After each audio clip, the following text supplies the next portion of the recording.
সুপ্রিয় দর্শক, বাংলাদেশ টেলিভিশনের নিয়মিত আয়োজন নিপীড়নের স্মৃতি অনুষ্ঠানে আপনাদের সবাইকে স্বাগত জানাচ্ছি। আপনাদের সঙ্গে আছি আমি সাঈদ খান। দর্শক, অনুষ্ঠানে আজকের অতিথি বাংলাদেশ জাতীয়তাবাদী ছাত্রদল পিরোজপুর জেলা শাখার সাংগঠনিক সম্পাদক সালাউদ্দিন তালুকদার কুমার, যার পুরো রাজনৈতিক ক্যারিয়ারটাই হাসিনার ফ্যাসিবাদী আমলের, যে কারণে নির্যাতন নিপীড়ন ছিল তার নিত্যসঙ্গী। রাজপথে ছাত্রলীগ পুলিশের পাশাপাশি আওয়ামী সন্ত্রাসীদের হামলা ছাড়াও অসংখ্য মামলায় কারাভোগ করেছেন তিনি। পুলিশের অবর্ণনীয় নির্যাতনে মাঝে মাঝে ভাবতেন আজীবন জীবনের শেষ দিন। তবে ভাগ্য সহায়, হাসিনার শত জুলুম নির্যাতন সহ্য করেও বেঁচে রয়েছেন এই প্রতিশ্রুতিশীল ছাত্রনেতা।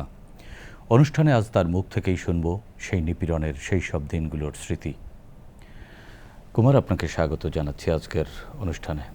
দর্শক, এছাড়াও আলোচনার জন্য স্টুডিওতে উপস্থিত রয়েছেন হাইকোর্টের বিশিষ্ট আইনজীবী অ্যাডভোকেট মোহাম্মদ আবুল হাসান। অ্যাডভোকেট আবুল হাসান, আপনাকেও স্বাগত জানাচ্ছি।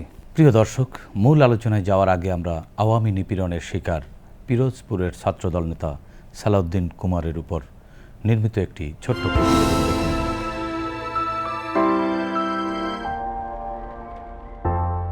পিরোজপুরে জাতীয়তাবাদী ছাত্রদলের রাজনীতিতে সালাউদ্দিন তালুকদার কুমার নামটি অসম্ভব জনপ্রিয়।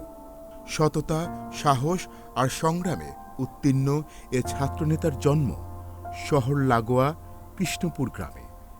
বাবা নাসির আহমেদ তালুকদার শহীদ প্রেসিডেন্ট জিয়াউর রহমানের সঙ্গে রাজনীতি করেছেন, ছিলেন পিরোজপুরের জনপ্রিয় নেতা। 7 বছর বয়সেই বাবাকে হারান সালাউদ্দিন কুমার। বাবার রাজনৈতিক সহচর্য না পেলেও সতীর্থদের কাছ থেকে বাবার সুনাম শুনতে শুনতে একসময় মনের অজান্তেই বিএনপির প্রতি ভালো লাগা জন্মে যায় তার। তারপর পিরোজপুরের মাটিতে বিএনপির কোনো সভা সমাবেশ মানেই শিশু সালাউদ্দিনের সরব উপস্থিতি। কুখ্যাত 111 সরকারের সময় টেলিভিশনের পর্দায় বেগম খালেদা জিয়া ও তারেক রহমানের হেনস্থার চিত্র কুমারের কিশোর মনে দারুণ প্রভাব ফেলে। রাজনৈতিক প্রতিহিংসার কারণে বিএনপির প্রতি এমন নির্দয় দমন পীড়ন চালানো হচ্ছে, এই বিষয়টি তার মননে গেঁথে যায়। তারপর একসময় ছাত্রদলের নেতৃত্বে চলে আসেন তিনি। বৈষম্য বিরোধী ছাত্র আন্দোলন চলাকালেও তাকে গ্রেফতার করে কারাগারে নিক্ষেপ করে পুলিশ। 5 আগস্ট হাসিনার পতনের পরই সেখান থেকে মুক্তি মেলে তার। সালাউদ্দিন তালুকদার কুমার বিধবা মা তাসলিমা বেগমের মুখে হাসি ফোটানোর পরিবর্তে এখনো তার কান্না আর উদ্বেগের কারণ হয় সেই সব নির্যাতনের স্মৃতিগুলো মনে পড়ে।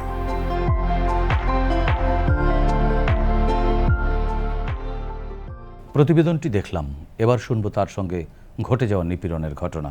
সালাউদ্দিন কুমার, আপনি তো পিরোজপুর জেলার ছাত্রদলের রাজনীতির সাথে যুক্ত। এই অপরাধে আপনাকে পুলিশ নির্যাতন করে। শুরু থেকে শুনতে চাই, কোন দিন থেকে আসলে নির্যাতন শুরু হলো আপনার উপরে?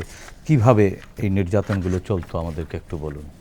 আমার উপরে নির্যাতন, আমি বাংলাদেশ জাতীয়তাবাদী পরিবারে জন্মগ্রহণ করি।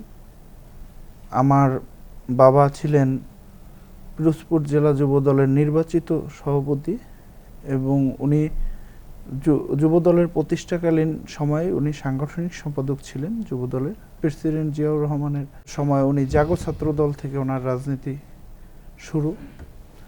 যে কারণে আমার পুরো পরিবারটাই, আমার ফুফাতো ভাই ছিলেন থানা যুবদলের সভাপতি, আমার বাবা কেন্দ্রীয় যুবদলের বনপরিবেশ বিষয়ক সম্পাদক ছিলেন।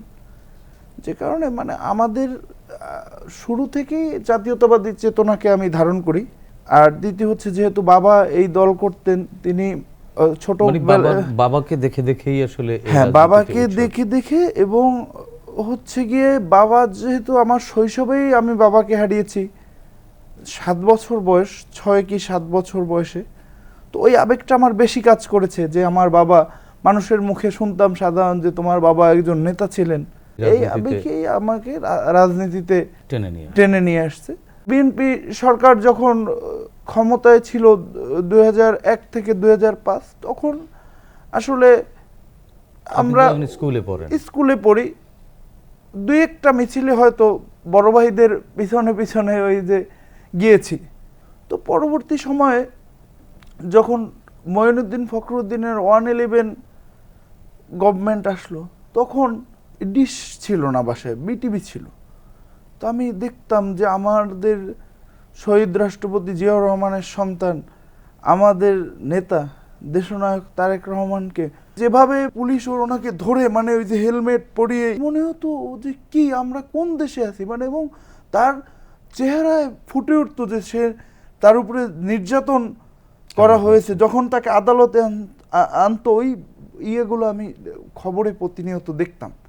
তো সেই থেকে আমার ভিতরে একটা যে বাংলাদেশ জাতীয়তাবাদী দলের উপরে এত নির্যাতন, এবং তারপরে আমাদের মাদার অফ ডেমোক্রেসি দেশমাতা বেগম খালেদা জিয়াকে যখন গ্রেপ্তার করা হলো, এবং ওই 111টা আমরা বুঝি না, তারপরও ভালোই বুঝি, যখন বুঝি যে বিএনপির নেতাকর্মীদের উপরে একটা মানে অত্যাচারের একটা অত্যাচার চলছিল, steamroller, এগুলোই আপনাকে আসলে রাজনীতিতে নিয়ে আসে। এগুলোই কিন্তু আমাকে আপনার উপরে নির্যাতন নিপীড়ন শুরু হয় কবে থেকে, বা নিয়ে আসে, হ্যাঁ। কিভাবে, কেমন কেমন নির্যাতনের মুখে পড়েছেন? আমি নির্যাতনের মুখে পড়েছি যখন 111-এ, তো আমরা যখন ঘরোয়া রাজনীতি শুরু হলো, সেই থেকেই আমার রাজনীতি মানে পুরোপুরিভাবে অ্যাক্টিভলি শুরু 2013-14 মাঝামাঝি।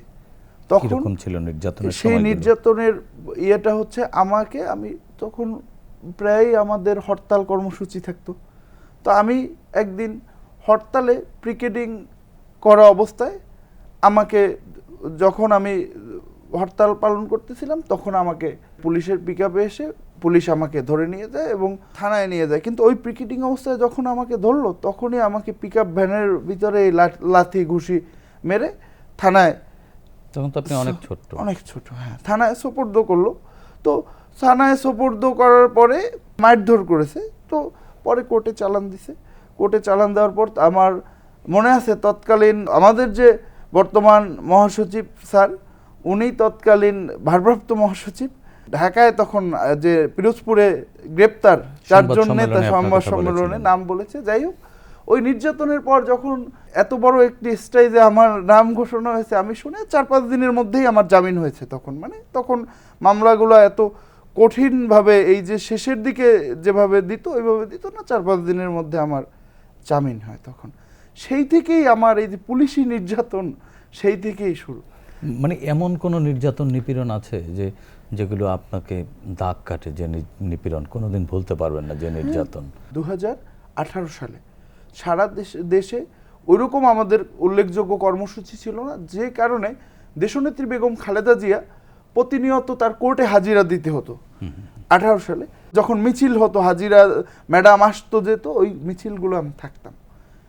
যে কারণে 2018 সালের 17 জানুয়ারি আমি একটি মিছিল থেকে পুলিশ আমাকে গ্রেপ্তার করে, কাকরাইল থেকে গ্রেপ্তার করে, কাকরাইলেই পাবলিক হেলথের ভিতরে নিয়ে পুলিশ আমাকে বেদম মাইট দেয়। কিভাবে পিটায়, সেই পিটানোর ঘটনাগুলো একটু বলুন। পুলিশ আমাকে উপর্যুপুরি লাঠি পেটা করে ওইখানে বসে, মানে প্রায় 10 জন পুলিশ ধরে নিয়ে আমাকে উপর্যুপুরি পিঠে।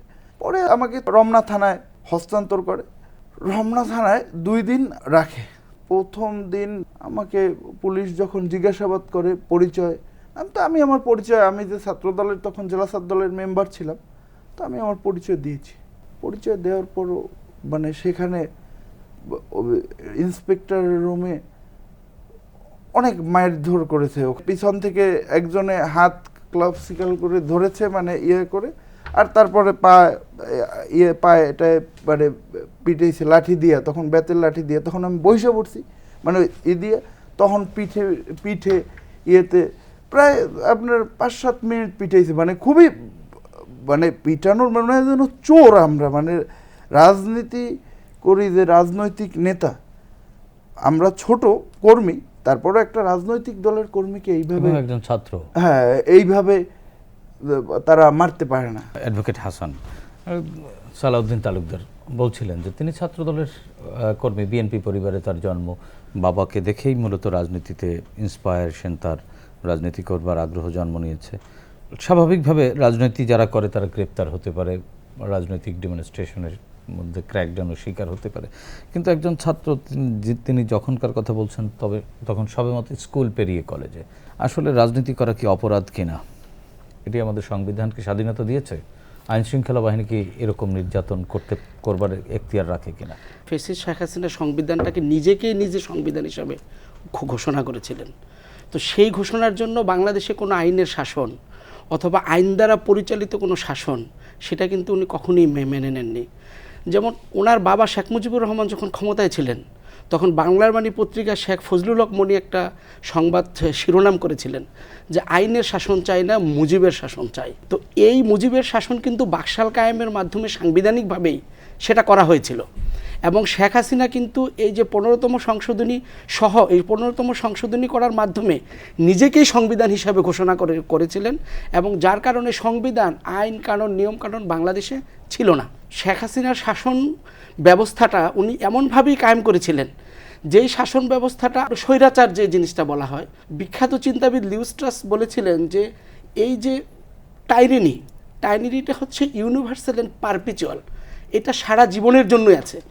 কিন্তু আধুনিক ভার্সনে আপনি যদি দেখেন যে 1932 সালে ইতালিতে যখন মুসোলিনি যখন ক্ষমতায় যায় তখন তিনি যখন ফেসিবাদ কায়েম করেন তখন তিনি নিজেই একটা লেখা লিখেছিলেন যে ডক্ট্রিন অফ ফেসিজম নামে, যেটাকে ফলো করেছিল ইতালির মুসোলিনি সহ এবং আপনার নাৎসি পার্টি যেটা হিটলার, ওই যে তত্ত্বটা দিয়েছিলেন সেই তত্ত্বটাকে শেখ হাসিনা রপ্ত করেছিলেন এবং তার কিছু সংখ্যক দুর্বৃত্তায়িত বুদ্ধিজীবী এটাকে প্রশ্রয় দিয়েছিলেন এবং তিনি মেকিয়াভেলির প্রিন্সকে ধারণ করে উনি সারা বাংলাদেশের ভিতরে একটা টাইরেনি, যেটাকে ফেসিবাদ বলা হয়, সেই ফেসিবাদ তিনি কায়েম করেছিলেন। এবং এই কারণেই বাংলাদেশের সমস্ত আপামর মানুষ এর সাথে একমত হয়েছিল। বিএনপি দল হিসাবে একটা কথা সবসময় বলতো, সেটা হচ্ছে যে আমরা জনগণকে সাথে নিয়ে এই সরকারের বিরুদ্ধে আমরা গণ অভ্যুত্থান করব এবং গণ বিপ্লবের মাধ্যমে সরকারের পতন করব। আর আপনি যদি সংবিধানের কথা বলেন, সংবিধানের মধ্যে আছে আপনার 3য় ভাগে মানুষের যে মৌলিক অধিকার, ফান্ডামেন্টাল রাইটস, সেটার মধ্যে ফ্রিডম 36 থেকে 39 পর্যন্ত স্পষ্টভাবে আছে যে freedom of expression, freedom of assembly, তারপরে ফ্রিডম অফ অ্যাসোসিয়েশন, এগুলো করার কথা বলা হয়েছে। গণতন্ত্রের যেটা প্রথম শর্ত সেটা হলো সকল মত এবং পথকে স্বাধীনতা দেওয়া, সকল মত এবং সকল পথ এবং সকল ফুল ফুটতে দাও। সুতরাং যেই ভাষাই কথা হোক না কেন, শেখ হাসিনা যা করেছেন সেটা কোনো আইনের ভাষা না, সেটা কোনো গণতন্ত্রের ভাষা না, শুধু নিজের ক্ষমতাকে টিকিয়ে রাখার জন্য তিনি সব কিছু করেছেন। সালাউদ্দিন তালুকদার কুমার, জি, এ তো গেল ঢাকায় গ্রেপ্তার হলেন, রিমান্ডে ছিলেন। দুটি মামলা 6 দিনের রিমান্ডে আপনার সাথে কেমন আচরণ করেছিল পুলিশ? পুলিশি যে আচরণ, প্রথম রিমান্ডের সময় আমাদেরকে চোখ বেঁধে, মানে পুলিশি যে সমস্ত আওয়ামী ফেসিবাদের সময়কালটায় যে আচরণ, ওই আচরণই করেছে এবং আমাকে চোখ বেঁধে 2 দফায় পুলিশ মেরেছে, পায়ে হাতে, আর বিশেষ করে যখন শোয়াইয়া পায়ের তালুতে 5-7টা বাড়ি দিয়েছে প্রথম 3 দিনের রিমান্ডে।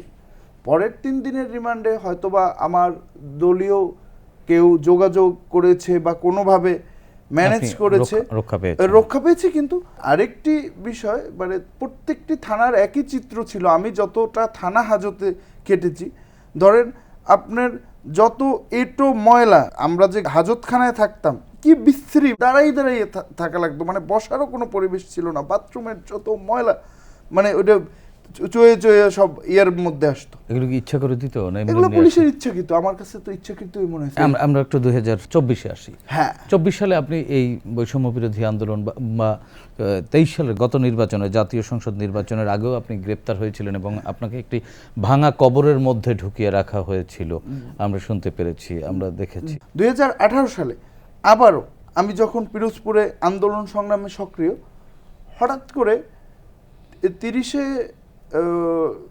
সেপ্টেম্বর, মেবি আমার 30শে সেপ্টেম্বর আমাকে পুলিশ গ্রেপ্তার করে, কোনো মানে সিমটম নেই, সারা দেশে গ্রেপ্তার করে নিয়ে এসে গায়েবী মামলা দিয়েছে এবং তখনও 3 দিনের রিমান্ড ছিল। এবং তখন হঠাৎ করে সারা বাংলাদেশে যেদিন গায়েবী মামলা শুরু হয়েছে সেই দিনই এই গায়েবী মামলা দিয়ে গ্রেপ্তার করে। রিমান্ডের বর্ণনা একই। 2023 সালে 28শে অক্টোবর ঢাকায় সমাবেশ ছিল আমাদের। তো ঢাকা সমাবেশ থেকে আমরা, পুলিশ যেভাবে ঢাকা সমাবেশকে পণ্ড করে দিল, যেভাবে আমাদের পুলিশের সাথে, পুলিশের বিরুদ্ধে আমরা দাঁড়িয়ে ফাইট করেছি, এবং তখন 28 তারিখে আমি এবং আমার ছোট ভাই দুজনেই আহত, এবং আমি 28 তারিখের আন্দোলনে আমার গুলির স্প্লিন্টার আমার মাথায় লেগেছে, মানে পুলিশের গুলি, তখন আমি আহত হই। 28 তারিখ আহত হওয়ার পরও কোনো রকম পুলিশি সমস্ত জায়গায় পুলিশি ব্যারিকেডের অতিক্রম করে আমি পিরোজপুরে চলে গিয়েছি, যেহেতু আন্দোলন অবরোধের ডাক দিয়েছে দল। পুলিশ 28 তারিখের পর থেকেই আমাকে তারা তাদের মতো করে রেকি করতেছিল। তো আমার ফোন ডিসকানেক্ট করে রাখি, পুলিশ যে নাম্বার রাখে বা যেহেতু আমাকে আমার আন্দোলন করতে হবে, আমার ওই প্রিপারেশনে আমি ডিসকানেক্ট হয়ে যাই। তো পরবর্তীতে 1 নভেম্বর আমি সহ আমার ছাত্র দলের সহকর্মীরা আমরা হরতাল অবরোধের সমর্থনে মিছিল করি পিরোজপুর শহরের পুরান বাস স্ট্যান্ড সংলগ্ন এলাকায়। তারপর থেকে পুলিশ র্যাব আমাকে হন্য হয়ে খুঁজতেছিল। তো আমি কৌশলগতভাবেই আমি যেহেতু আমার দীর্ঘ আন্দোলন করতে হবে, আমার এটা একটা প্রস্তুতি ছিল। হ্যাঁ, প্রস্তুতি ছিল। এই প্রস্তুতির কারণে আমি 4 তারিখ সন্ধ্যার দিকে আমার জেলা ছাত্র দলের ভারপ্রাপ্ত সেক্রেটারিকে ডেকে প্রেসিডেন্টের সাথে কানেক্টিভিটি, কারণ সবাই দূরে দূরে একত্রিত হলে গ্রেপ্তার হলে আন্দোলন ব্যাহত হবে আমরা জানি, মিটিং করে সন্ধ্যার সময় আমি ভারপ্রাপ্ত সেক্রেটারিকে বিদায় করি। পরে রাত্র প্রায়, এটি কোন জায়গায় ছিল? এই মিটিংটি কোথায় করলেন? এই মিটিংটি আমরা জানি যে একটি বাগানে, হ্যাঁ, এই মিটিংটি একটি পরিত্যক্ত বাগানে করার পরে আমার ভারপ্রাপ্ত সেক্রেটারিকে বিদায় দেওয়ার পর আবারও রাত্রে, যে পরের দিন যেহেতু মিছিল করতে হবে, আমি কয়েকজন সহকর্মী নিয়ে বাগানের মধ্যেই, কারণ আমরা তো বাড়ি ঘরে যেতে পারতাম না, মোটামুটি শীত, খাবার দাবার আনাই ওই যে বাগানে বসেই খাওয়া হতো। তো হঠাৎ করে রাত্র 11টার চারদিকে 20-22 জনেরও বেশি সাদা পোশাকের পুলিশ ঘিরে ফেলে। তো তারা ওইখানে গিয়ে গ্রেপ্তার করে ফেলে। গ্রেপ্তার করার পরে আমারকে ধরেই চোখ বেঁধে ফেলে। মানে ওদের, আমি জীবনে যতবার একই স্ট্র্যাটেজি তাদের। তো আমাকে চোখ বেঁধে ফেলানোর পর ওইখানে বসে 10-15 মিনিট মোটামুটি মাইর দেয় আমারে, এলোপাতারি মাইর দিয়ে, হ্যাঁ এলোপাতারি মাইর দিয়ে আমারে আস্তে বের করে চোখ বেঁধে আমাকে ওই বাগান থেকে খুব বেশি দূরে না, ওই যে ডিবি কার্যালয় ওই ইয়েতে চোখ বেঁধে হাঁটাইয়ে নিয়ে যাওয়ার পরে আমাকে যখন ডিবি কার্যালয়ে নিয়ে রাখে, পরবর্তীতে এটা কয়টার সময় ঘটনা? আনুমানিক 11টা, রাত 11টা, আনুমানিক রাত্র 11টা। তো পরে আমাকে ডিবি কার্যালয়ে নিয়ে ওখানে বসেও কিছু মানে আমার উপরে করে, কিন্তু পরে যে কোনো আমি শুনতে পাই যে একটা ফোন আসার কারণে পরে আমাকে থানায় হস্তান্তর করে ওই রাতে, ডিবি থানায় হস্তান্তর করে। তো ডিবি ওই রাত্রে থানায় হস্তান্তর করার পরে আমাকে যখন থানাগারদে নিয়ে যায়, তখন হয়তো 12টা রাত্র আনুমানিক। এটি কি আপনার পরিবারের কেউ বা অন্য কেউ জানতো কিনা? হ্যাঁ, আমার পরিবারকে, আমাকে যে গ্রেপ্তার করেছে ওই যে আমার যে সহকর্মীরা, এবং আমাকে গ্রেপ্তার করার সাথে সাথে আমি একটি হোয়াটসঅ্যাপ রাউটার ছিল আর হোয়াটসঅ্যাপ ব্যবহার করতাম। তো আমি ভয়েস দিয়ে আমার ছোট ভাইকে, যখনই পুলিশ আমাকে আমি তো ওরা জানার কারণে আমাকে তো তারা গুম করে ফেলতো, কিন্তু ওই যে জানাজানির কারণে ফেসবুকে স্ট্যাটাস হয়েছে, কিন্তু পুলিশ আমি যে জেলখানায় এই জিনিসটা আমার পরিবার বা কাউকে তারা স্বীকার করে না, মানে আমি যে গ্রেপ্তার থানায় আমাকে নিয়ে গেছে বা কিছু, ওইটা পুলিশ কারো কাছে স্বীকার করেনি। আমাকে যখন থানা হাজতখানায় নিয়ে গেল, তখন আমার 2 সহকর্মীকে আমি দেখতে পেলাম। তো ওদের দেখতে পেলাম, একটু সাহস হইলো যে না ওদের। তো আমাকে পরে রাত্রেই, আনুমানিক রাত্র কয়টা বাজে, থানা হাজতখানায় ঘড়ি থাকে না, আমি বলতে পারবো না, শেষ রাতের দিকে আমাকে থানা হাজত থেকে নিয়ে গিয়ে আমাকে চোখ বেঁধে আমার কাছে জিজ্ঞেস করে তোর অস্ত্র কোথায়। আমি তো ছাত্র রাজনীতি করি, আমি তো আর অস্ত্র কোথায় সেটা আমি বলতে পারবো না। তো আমাকে অস্ত্র কোথায়, আমি বলছি আমার কাছে কোনো অস্ত্র নেই, আমি জাতীয়তাবাদী দলের রাজনীতি করি, ছাত্র দলের রাজনীতি করি। তখন আমাকে মারে আর বলে তোর, আপনাকে মেরেছিল, মায়ের বর্ণনা দিন। হ্যাঁ, আমাকে চোখ বেঁধে বেধড়ক ভাবে, মানে আমার কোথায় নিয়ে গেল? চোখ বেঁধে একটি কক্ষের মধ্যে নিয়ে যায়। কক্ষের মধ্যে নিয়ে গিয়ে আমাকে আমার পিছনের হাত এরকম দুইজনের ধরে হ্যান্ডকাপ লাগানো থাকে না ধরে, আমার হ্যান্ডকাপ পিছনে হ্যান্ডকাপ লাগানো ছিল। তো তখন ধরে আমার হাত পায়ে মানে পিটানো শুরু করার পরে বলতেছে যে তোদের যে টাকা আসছে, টাকা কোথায়, কোথায় আন্দোলনের জন্য টাকা আসছে, টাকা টাকা পাঠাইছে না তোর নেতা, টাকা কোথায়? তার আমি বলছি, কোথায় টাকা পাঠাইছে আমি তো জানি না। পিটে এলো, তখন পিটে বললো যে তুই অস্ত্র কোথায় স্বীকার করবি, নাইলে তোরে জানে মাইরে ফেলাম, ঠিক আছে? এইটা বললে পিটে টিটে কতক্ষণ। এই যে পিটানো, এই পিটানোতে আপনার শরীরের কি কি সমস্যা হয়েছিল? এই পিটানোতে আমার শরীরে দীর্ঘদিন আমার শরীরে ব্যথা ছিল, এবং তারপরে আমাকে থানা হাজতে নিয়ে গেল। পরের দিন আবারও সকালবেলা আমাকে বের করে ওই যে ইয়ার সামনে, হাজতখানার সামনে একটা আছে, বিম, হ্যাঁ হ্যাঁ হ্যাঁ ওদের, ওইটা সাথে করে ওইটার সাথে প্রথমে বাঁধলো। বাঁধার পর কয়েকটা আমাকে ওই অবস্থায় লাঠি দিয়ে পিটালো। পরে আবার ওইটা খুলে ওই যে আপনার যারা সেন্ট্রিরা ধরলো, তারপর আমাকে পিটানো শুরু। পরে আমি পড়ে যাই, ওই অবস্থায় পড়ে গেলে পর চোখ কিন্তু আমার বাঁধা। পড়ে যাওয়ার পর ওই অবস্থায় আমাকে প্রচণ্ড মারে ওরা। ব্যথায় আমি এক প্রকার অজ্ঞান হয়ে যাই। অজ্ঞান হয়ে পড়ে যাওয়ার পরে আমাকে ওরা ওই যে হাজতখানার ভিতরে কোনো ট্রিটমেন্ট করেনি? কোনো ট্রিটমেন্ট করে না। পিটানোতে আপনি সেন্সলেস হয়েছেন, এরপর আপনি এরপর আমি ওইভাবে ফেলে রেখে ওইভাবে ফেলে রেখেছে। আমি উঠেছি পরে, কিন্তু আমার যে একটা যে শরীরে যে ব্যথা, এমন অবস্থা হয়েছে যে এত মার মারছে যে আমার অনুভূতিটা ছিল না। আমি মশা আপনাকে খাচ্ছে, আমি টের পাচ্ছিলাম না, আমি ঘুমাতেছিলাম, ঠিক আছে? এরকম একটা অবস্থা হয়েছে। পরে আমি আপনার উঠে দুপুরে আমার 2 সহকর্মীকে কোর্টে চালান করে দিল। কোর্টে চালান করে দেবার পরে আমাকে একা ফেলে রাখলো। তখন আমার মনে হয়েছে যে আমার সাথে খারাপ কিছু ঘটতে চলেছে, যেহেতু ওদেরকে কোর্টে চালান করে দিয়েছে, আমাকে দেয়নি। আমার মনের মধ্যে এটা কি দ্বিতীয় দিন না তৃতীয় দিন? দ্বিতীয় দিন।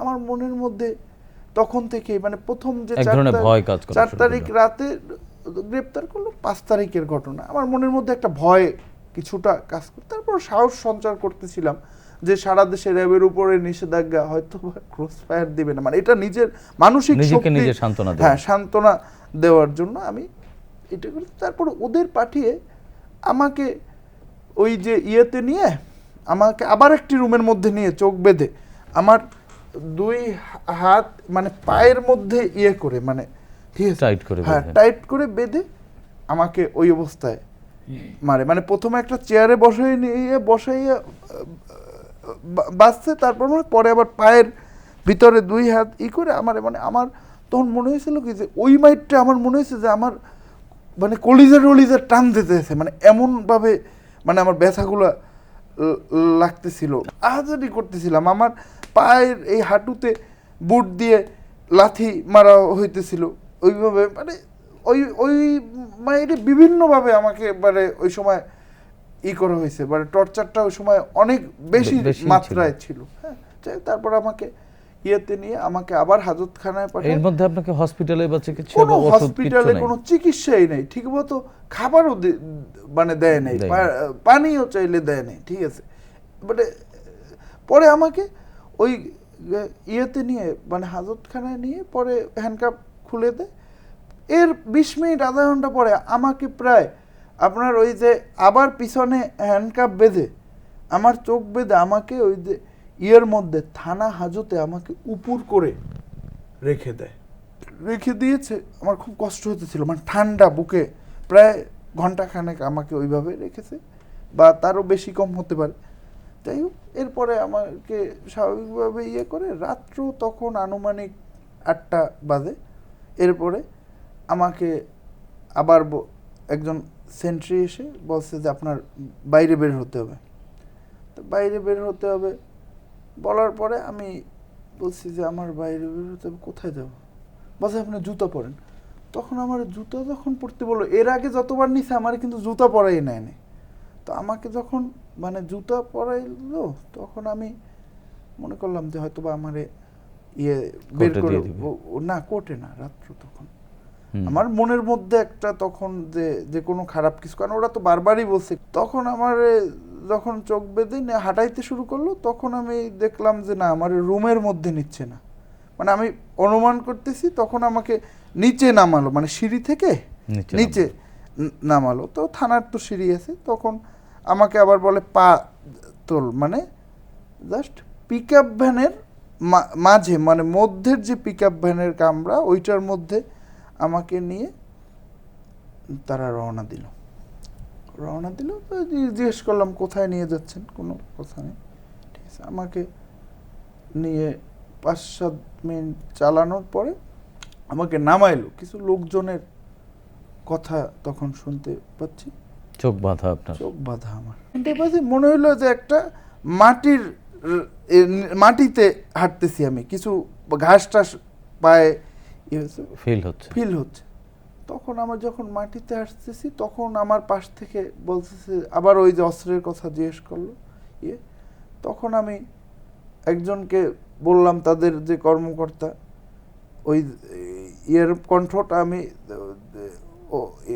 ইন্সপেক্টর তদন্তর কণ্ঠটা আমি বুঝতে পারছি। ওনাকে আমি বললাম যে আমার সাথে যদি খারাপ কিছু করেন, দ্যাট মিনস মেরে ফেলায় বা এই জাতীয়। আমি বলছি আমার তো বিধবা মা, অসুস্থ, মানে ওর মায়ের সাথে আমার একটু কথা বলতে দেয় আর কি, এরকম। আমি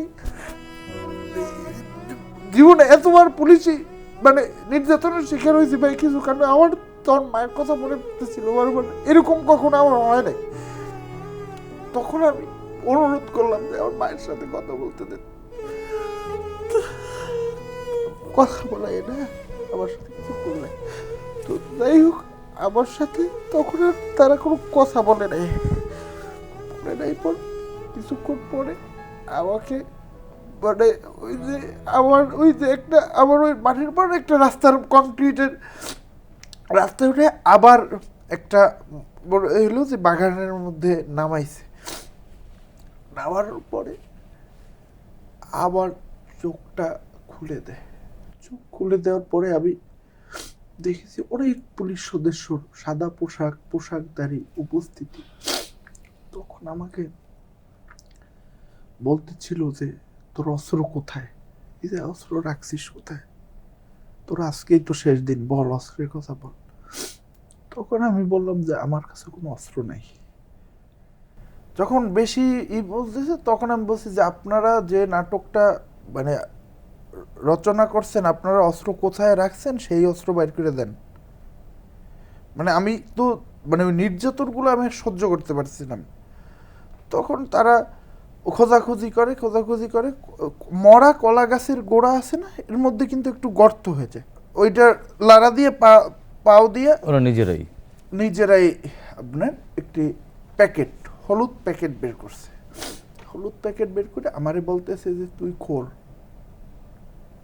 আমি তো খুলি না, আমি মানসিকভাবে আমি খুব শক্ত ছিলাম। মানে আমার শুধু যে আমার চিন্তা হচ্ছিল যে আমার পরিবারটা, বাবা ছোটবেলায় মারা গেছে, মানে আমি কি একটা মায়ের অবস্থা কি হবে, মানে ভাই বোনদের মধ্যে বড় তো আপনি? ভাই বোনদের মধ্যে আমি বড়, ছোট 2টা ভাই বোন আছে, ঠিক আছে। তো আমি এই চিন্তাটা করেই আমার খারাপ লাগতেছিল, ঠিক আছে। এই কারণেই আমার বেশি ছিল। তখন আমি বলছি আপনারা কোথায়, আমি খুলবো না, আমি খুলি নাই। তখন একজন কনস্টেবলের মাধ্যমে ওই ইয়েটা খুলাইলো, তার অস্ত্রের প্যাকেটটা খুলাইলো। প্রথমে ওই একটা রাবার দিয়া ইয়েটা, ওই হলুদ প্যাকেটটা করছে, পরে একটি সাদা কাপড়ে পেঁচানো ওই যে অস্ত্রটা ছিল ওইটা খুললো। আমার ধরতে বলছে, আমি তো ধরি নাই।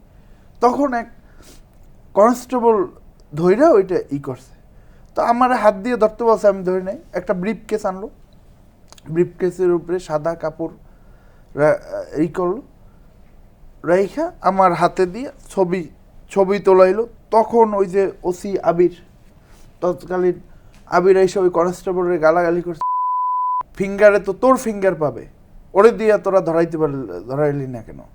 পরের দিন আমাকে ইয়েতে নিয়ে আবার ওই যে রাত্রে অস্ত্র উদ্ধারের পর থানা হাজতে অস্ত্র উদ্ধারের পর আমার উপরে আর কোনো টর্চার করে না। আমাকে হুমকি দিছিল যে তোর আজকেই শেষ রাত। কিন্তু আর পরে আর আমার উপরে কোনো টর্চার করেনি। অ্যাডভোকেট হাসান, আপনি শুনলেন সালাউদ্দিন তালুকদার বলল তার সাথে সর্বশেষ 2023 সালের নভেম্বর মাসের যে ঘটনা, যে নির্যাতন নিপীড়ন আপনি শুনলেন।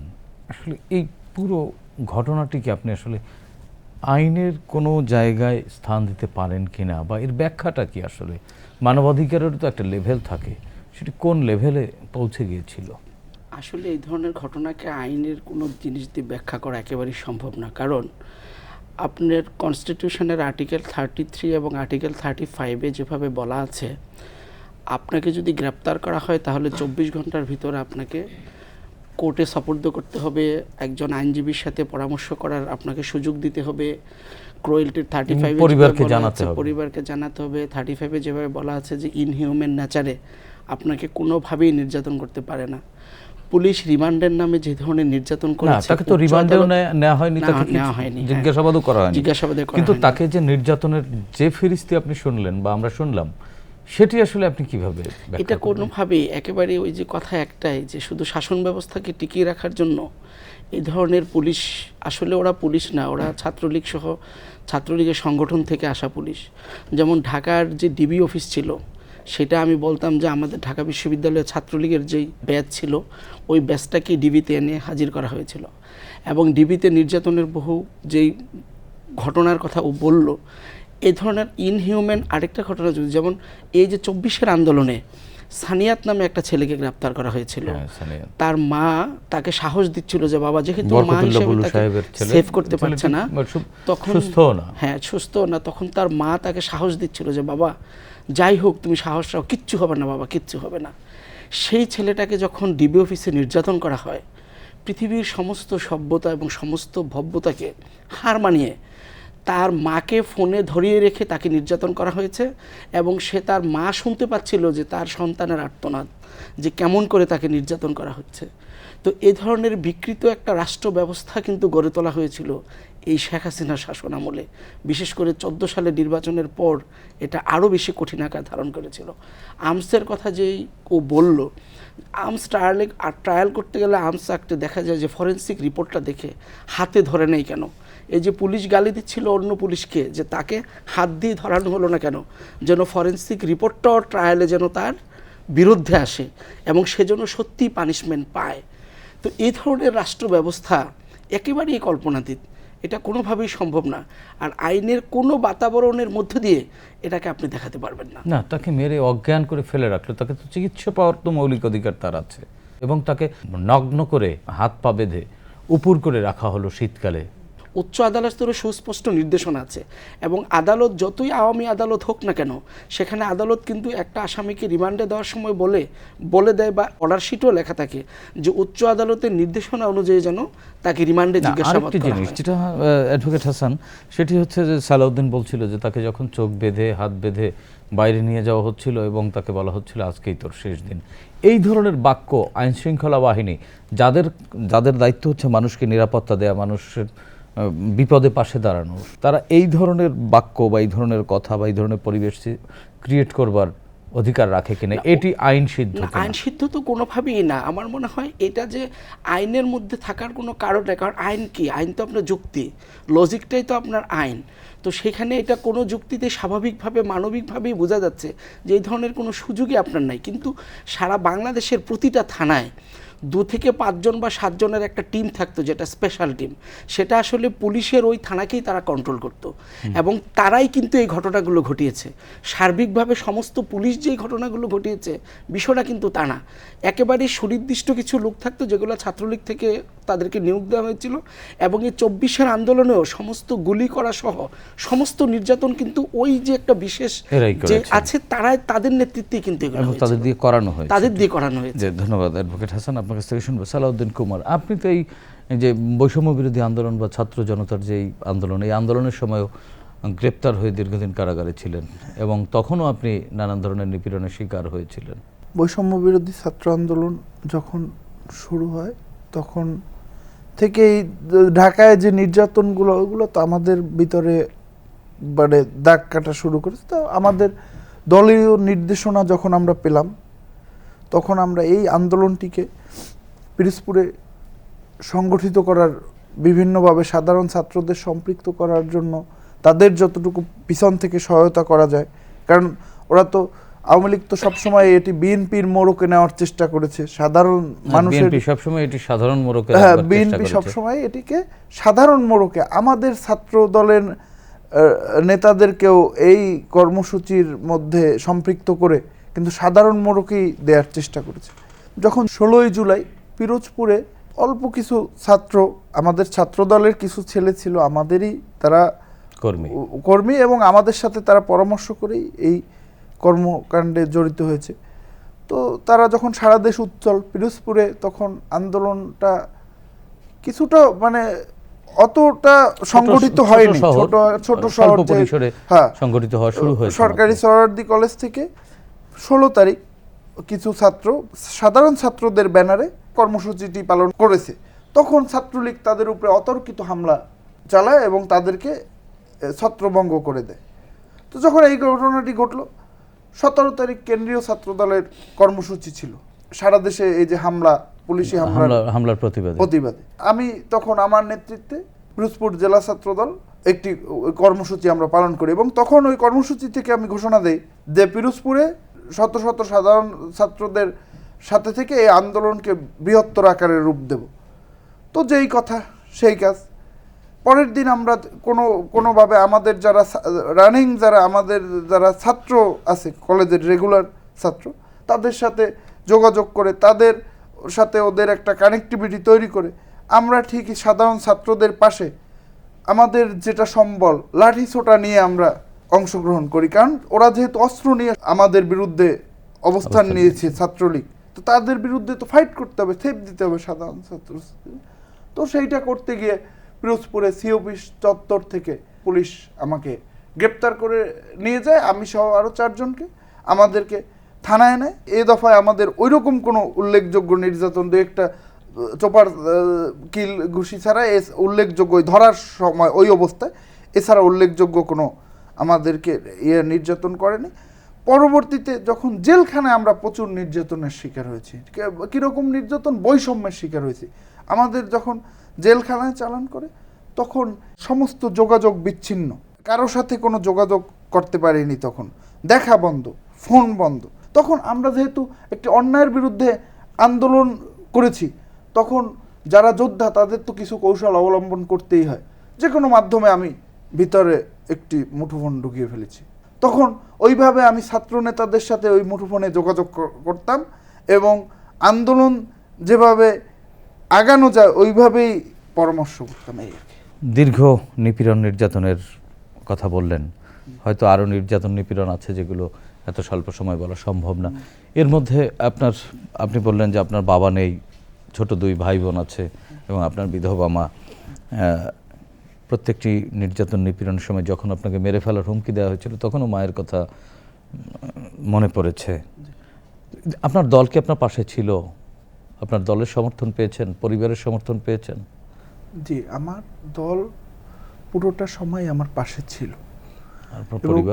আমার পরিবার, আমার কখনো, যেহেতু আমার মা, আমার বাবা একজন রাজনৈতিক ব্যক্তিত্ব, আমার মা আমার শত কষ্টের পরও আমাকে রাজনৈতিকভাবে উনি কখনো প্রতিবন্ধকতা সৃষ্টি করে নাই। সেই প্রিয় মাকে কিছু বলবার আছে যে কথা কোনোদিন বলতে পারেননি? পরিবারের এই যে পরিবারকে এতদিন ধরে কিছু দিতে পারেননি, এক ধরনের ট্রমার মধ্যে তাদেরও কাটতে হয়েছে, তাদেরকে কিছু বলার আছে কিনা? আমার ছোট ভাইটাও ছাত্র দলের রাজনীতির সাথেই জড়িত। আমার মা আমাদেরকে কখনো ওইভাবে বাধাগ্রস্ত করেনি। মাকে বলার আছে এইটুকুই যে মা, আমরা আন্দোলন করে আজকে একটি স্বাধীন বাংলাদেশ উপহার দিয়েছি। কারণ আমরা শুধু জুলাই আগস্টের আন্দোলন না, আমি জুলাইয়ের আন্দোলনেও বলেছি, এটি আমি ওই যে কোঠার আন্দোলন কিন্তু বলিনি। আমি যেদিন আমাদের ছাত্র দলের কর্মসূচি, আমি বলছি এটি আমাদের ভোটাধিকারের আন্দোলন। কারণ আমি মনে প্রাণে বিশ্বাস করতাম যে আমাদের নেতা তারেক রহমান, উনি যে আন্দোলন দিয়েছে এটি সাধারণ মানুষের আন্দোলন, এটি শুধু একটি দাবির আন্দোলন না, আমার এটা বিশ্বাস ছিল। তো আমি মাকে বের হয়ে বলেছি যে মা, আমরা আজকে মুক্ত, আমরা আমাদের আন্দোলনের ফসল, আজকে বাংলাদেশ মুক্ত মা। এছাড়া আমার মাকে আমার ওইরকম বলার কিছু নাই। এবং আমার কাছে সবচেয়ে মানে আমি 7ই আগস্ট 5ই আগস্ট স্বৈরাচার পতন হয়েছে, আমি 7ই আগস্ট মুক্ত হয়েছি জেলখানা হ্যাঁ। থেকে। তো জেলখানা থেকে আমার মুক্ত হয়ে আমার সবচেয়ে ভালো লাগার বিষয়টি ছিল কি জানেন, যে আমাদের আবেগ অনুভূতি জায়গা দেশমাতা বেগম খালেদা জিয়া কারামুক্ত, যে অপরাধে দীর্ঘদিন ভুগতেছিলাম, যে মানুষটা আমাদের জন্য এত আন্দোলন সংগ্রাম সমস্ত জীবনটা বাংলাদেশ জাতির জন্য আমাদের জন্য দিয়ে গেছে, তার জন্য আমরা কিছু করতে পারতেছিলাম না, দীর্ঘদিন সে কারাবন্দী ছিল, সেই মানুষটার জন্য সবচেয়ে আমার মায়ের জন্য আমার যতটা খারাপ লাগছে, কারণ আমার মা বিধবা মা, আমার মনে হয়েছে যে এই শেষবার আমার মনে হয়েছে যে এই মনে আর বের হইতে পারবো না যদি আন্দোলনটা সফল না হয়। আর আমাদের মাদার অফ ডেমোক্রেসি, তিনি আমাদের মা, মনে হয়েছে যে না, এই হাসিনা মুক্ত মানে এই বৃদ্ধ বয়সে এই মানুষটা মুক্ত মানে একটি অপরাধ, একটি দায় মুক্তি পাইছে জাতি, এবং আমরা একটি দায় মুক্তি পাইছি। এবং আমাদের নেতা দেশনায়ক জনাব তারেক রহমান, উনি ভাই যার আপন ভাইয়ের জানাজা পড়তে পারে নাই, তার চেয়ে কষ্ট, তাদের চেয়ে কষ্ট তো আমাদেরও না, আমাদের তো আর এত কষ্ট হয় নাই, তাদের যে ওনার যে ব্যথা, অন্তত তিনি দেশে আসতে পারবেন এবং ওনার ক্যারিসমেটিক এই যে দীর্ঘ জুলুম নির্যাতন হয়েছে, আপনি কি এর বিচার চান এই সরকারের কাছে? বিচার অলরেডি হয়ে গেছে। হ্যাঁ, বিচার হওয়া উচিত। এই কারণে মানে আমার আর ওইরকম মন থেকে, হ্যাঁ আমি একটি মামলাও করেছি পুলিশের বিরুদ্ধে, কিন্তু আমি যে ওদের বিচার চাওয়ার জন্য বিচার চাই না, বিচারটা চাই এই কারণে যে জাতি পরবর্তীতে কেউ এই একইভাবে ফ্যাসিস্ট না হয়ে উঠুক, এই একই অন্যায় কেউ না করুক, এর দৃষ্টান্ত স্থাপন হোক, এর জন্য বিচার চাই। কিন্তু ওরা যে পালিয়ে গেছে, ওদের তো মানে বিচার মানে চাবো কি, ওদের প্রতি সহানুভূতি হয় এখন, মানে হয় আমার করুণা হয়। অ্যাডভোকেট হাসান, শেষ করব আমরা। আসলে একটি দেশে আইনের শাসন, দীর্ঘদিন আইনের শাসনের অ্যাবসেন্ট হলে যে অবস্থাটি হয়, গত 17 বছর ধরে বাংলাদেশ ওই ধরনের একটি পরিস্থিতির মধ্য থেকে কাটিয়েছে। তারপরেও ছাত্র জনতার আন্দোলনের মধ্য দিয়ে এই দেশ দুঃশাসন মুক্ত হয়েছে। আপনার যে সালাউদ্দিন তালুকদারদের মতো যারা নিপীড়িত নির্যাতিত, তারা কি আসলে এখন তাদের বিরুদ্ধে আইনি পদক্ষেপ নিতে পারে এবং রাষ্ট্রের এখানে কোনো দায় রয়েছে কিনা? তারা তো এক ধরনের ট্রমার মধ্য থেকে যাচ্ছে, এই ট্রমা কাটিয়ে উঠবার জন্য রাষ্ট্রের কিছু দায়িত্ব নেওয়া উচিত কিনা? পুলিশ একটা ট্রেডি সংগঠন, মানে তারা একটা রাষ্ট্রীয় অয়েল ট্রেন আপ, তারা জানে যে নির্যাতনের পরও নিজেকে কিভাবে সেভ করতে হয়।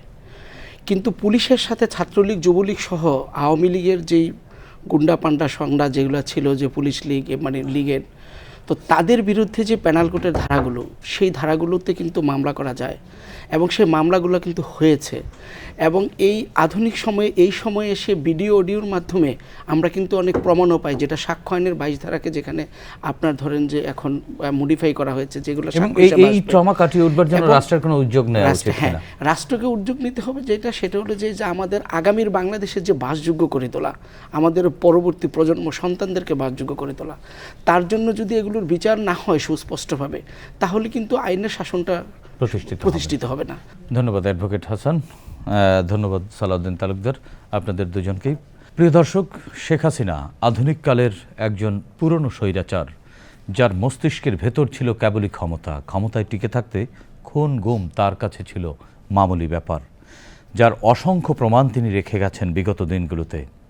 ছাত্রনেতা সালাউদ্দিন কুমার, রাজনৈতিক কারণে যার উপর নির্মম নিপীড়ন চালায় হাসিনার পুলিশ বাহিনী, তিনি এখনও ঠিকঠাক চলাফেরা করতে পারেন না। দৃশ্যত একজন টকবগে যুবক মনে হলেও শরীরের রন্ধ্রে রন্ধ্রে তার আওয়ামী ফ্যাসিবাদের ক্ষতচিহ্ন লেগে আছে। অথচ এই কুমারদের স্বপ্ন কেবল সুখে দুঃখে দেশের সাধারণ মানুষের পাশে দাঁড়ানো, তাদের ভাগ্যোন্নয়নের সংগ্রামে সামনের সারিতে এসে নেতৃত্ব দেওয়া। প্রিয় দর্শক, এই অনুষ্ঠানে আপনিও যোগ দিতে পারেন। আমাদের ইমেইল nipironersriti.btv@gmail.com-এ পাঠাতে পারেন আপনার সঙ্গে ঘটে যাওয়া যে কোনো নিপীড়নের ঘটনা। আগামীতে বাংলাদেশ টেলিভিশনের মাধ্যমে আমরা সেগুলো তুলে ধরব। সে পর্যন্ত সবাই ভালো থাকুন, সুস্থ থাকুন, বাংলাদেশ টেলিভিশনের সঙ্গেই থাকুন। খোদা হাফেজ।